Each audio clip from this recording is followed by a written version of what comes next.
Hi guys, it's Maria with Lawrence Kia again, and I'm just going to show you really quickly how to use the Android Auto app. We're going to do it in a 2018 Kia Stinger, but you can use this in all of our Kia models as long as you download the app for it. Alright, so basically what you're going to do is make sure you have your phone. You'll go to the App Store and download Android Auto, and from there you'll just go through the process of accepting all of the notifications, your contacts, music, everything like that. It's really quick and easy. Then basically when you get in your car, make sure you have your phone charger and you're going to go ahead and plug in your phone.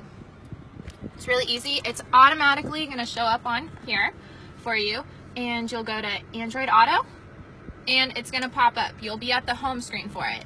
If it's your first time using it though, it will go through a bunch of steps for you to show you how to use it. You can either keep going through them or skip it if you think you know how or just want to mess with it by yourself. But basically you have your home screen for the Android Auto. It'll show you the temperature, where you want to go.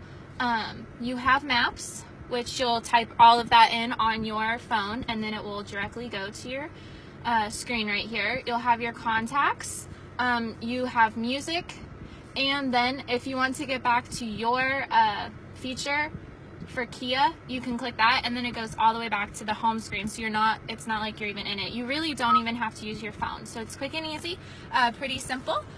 Stay tuned for next week. We're going to have another special video coming up for you guys, so I hope you have a good day. Thanks.